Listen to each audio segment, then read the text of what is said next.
Collections of Joan of Arc by Mark Twain, Chapter 6, Joan and Archangel Michael. All through her childhood, and up to the middle of her 14th year, Joan had been the most light-hearted creature and the merriest in the village, with a hop, skip, and jump gait and a happy and catching laugh. And this disposition, supplemented by her warm and sympathetic nature and frank and winning ways, had made her everybody's pet. She had been a hot patriot all this time, and sometimes the war news had sobered her spirits and wrung her heart and made her acquainted with tears, but always when these interruptions had run their course, her spirits rose, and she was her old self again. But now, for a whole year and a half, she had been mainly grave, not melancholy, but given to thought, abstraction, dreams. She was carrying France upon her heart, and she found the burden not light. I knew that this was her trouble, but others attributed her abstraction to religious ecstasy, for she did not share her thinkings with the village at large, yet gave me glimpses of them, and so I knew, better than the rest, what was absorbing her interest. Many a time the idea crossed my mind that she had a secret which she was keeping wholly to herself, as well as from me as from the others. This idea had come to me because several times she had cut a sentence in two and changed the subject when apparently she was on the verge of a revelation of some sort. I was to find this secret out, but not just yet. The day after the conversation which I have been reporting, we were together in the pastures and fell to talking about France as usual. For her sake I had always talked hopefully before, but that was mere lying, for really there was not anything to hang a rag of hope for France upon.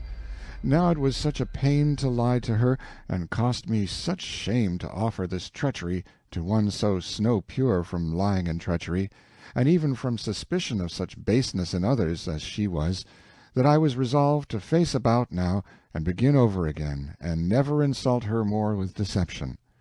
I started on the new policy by saying, still opening up with a small lie, of course, for habit is habit, and not to be flung out of the window by any man, but coaxed downstairs a step at a time, "Joan, I have been thinking the thing all over last night, and have concluded that we have been in the wrong all this time, that the case of France is desperate, that it has been desperate ever since Agincourt, and that today it is more than desperate, it is hopeless." I did not look her in the face while I was saying it. It could not be expected of a person. To break her heart, to crush her hope with a so frankly brutal speech as that, without one charitable soft place in it, it seemed a shameful thing, and it was. But when it was out, the weight gone, and my conscience rising to the surface, I glanced at her face to see the result. There was none to see, at least none that I was expecting. There was a barely perceptible suggestion of wonder in her serious eyes, but that was all, and she said, in her simple and placid way, "The case of France hopeless? Why should you think that? Tell me." It is a most pleasant thing to find that what you thought would inflict a hurt upon one whom you honor has not done it. I was relieved now, and could say all my say without any furtiveness and without embarrassment. So I began. "Let us put sentiment and patriotic illusions aside, and look at the facts in the face. What do they say? They say as plainly as the figures in a merchant's account-book. One has only to add the two columns up to see that the French house is bankrupt, that one half of its property is already in the English sheriff's hands, and the other half in nobody's, except those of irresponsible raiders and robbers confessing allegiance to nobody. Our king is shut up with his favorites and fools in inglorious idleness and poverty in a narrow little patch of the kingdom, a sort of back lot, as one may say, and has no authority there or anywhere else, hasn't a farthing to his name, nor a regiment of soldiers. He is not fighting, he is not intending to fight, he means to make no further resistance. In truth, there is but one thing that he is intending to do, give the whole thing up, pitch his crown into the sewer, and run away to Scotland. There are the facts. Are they correct?" "Yes, they are correct." "Then it is as I have said. One needs but to add them together in order to realize what they mean." She asked, in an ordinary level tone, "What, that the case of France is hopeless?" Necessarily. In face of these facts, doubt of it is impossible. How can you say that? How can you feel like that? How can I? How could I think or feel in any other way in the circumstances? Joan, with these fatal figures before you, have you really any hope for France? Really? And actually? Hope? Oh, more than that. France will win her freedom and keep it. Do not doubt it. It seemed to me that her clear intellect must surely be clouded today. It must be so, for she would see that those figures could mean only one thing. Perhaps if I marshaled them again she would see. So I said, "Joan, your heart, which worships France, is beguiling your head. You are not perceiving the importance of these figures. Here, I want to make a picture of them, here on the ground with a stick. Now, this rough outline is France. Through its middle, east and west, I draw a river." "Yes, the Loire." "Now then, this whole northern half of the country is in the tight grip of the English." "Yes." "And this whole southern half is really in nobody's hands at all, as our king confesses by meditating desertion and flight to a foreign land. England has armies here. Opposition is dead. She can assume full possession whenever she may choose. In very truth, all France is gone. France is already lost. France has ceased to exist. What was France is now but a British province. Is this true?" Her voice was low and just touched with emotion, but distinct. "Yes, it is true." "Very well. Now add this clinching fact, and surely the sum is complete. When have French soldiers won a victory? Scotch soldiers under the French flag have won a barren fight or two a few years back, but I am speaking of French ones. Since 8,000 Englishmen nearly annihilated 60,000 Frenchmen a dozen years ago at Agincourt, French courage has been paralyzed, and so it is a common saying today that if you confront 50 French soldiers with 5 English ones, the French will run." "It is a pity, but even these things are true." "Then certainly the day for hoping is past." I believed the case would be clear to her now.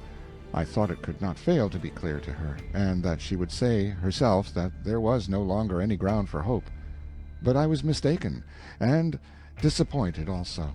She said, without any doubt in her tone, "France will rise again, you shall see." "Rise? With this burden of English armies on her back?" "She will cast it off. She will trample it under foot." This with spirit. "Without soldiers to fight with?" "The drums will summon them. They will answer, and they will march." "March to the rear, as usual?" "No, to the front, ever to the front, always to the front. You shall see." "And the pauper king?" "He will mount his throne. He will wear his crown." "Well, of a truth this makes one's head dizzy. Why, if I could believe that in 30 years from now the English domination would be broken and the French monarch's head find itself hooped with a real crown of sovereignty—" "Both will have happened before 2 years are sped." "Indeed? And who is going to perform all these sublime impossibilities?" "God." It was a reverent low note, but it rang clear. What could have put those strange ideas in her head? This question kept running in my mind during 2 or 3 days. It was inevitable that I should think of madness. What other way was there to account for such things?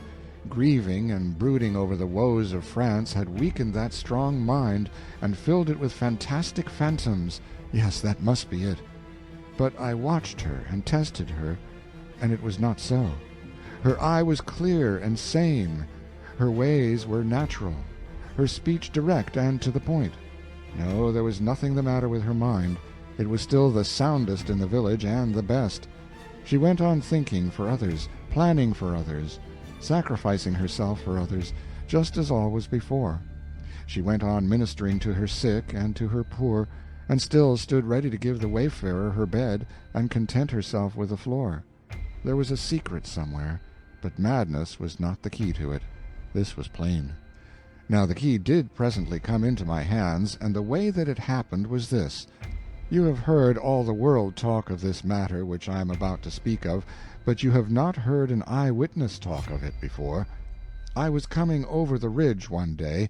It was the 15th of May, '28, and when I got to the edge of the oak forest and was about to step out of it upon the turfy open space in which the haunted beech-tree stood, I happened to cast a glance from cover first, then I took a step backward and stood in the shelter and concealment of the foliage, for I had caught sight of Joan, and thought I would devise some sort of playful surprise for her. Think of it, that trivial conceit was neighbor, with but a scarcely measurable interval of time between, to an event destined to endure forever in histories and songs. The day was overcast, and all that grassy space wherein the tree stood lay in a soft, rich shadow. Joan sat on a natural seat formed by gnarled great roots of the tree. Her hands lay loosely, one reposing in the other, in her lap. Her head was bent a little toward the ground, and her air was that of one who is lost to thought, steeped in dreams, and not conscious of herself or of the world. And now I saw a most strange thing, for I saw a white shadow come slowly gliding along the grass toward the tree.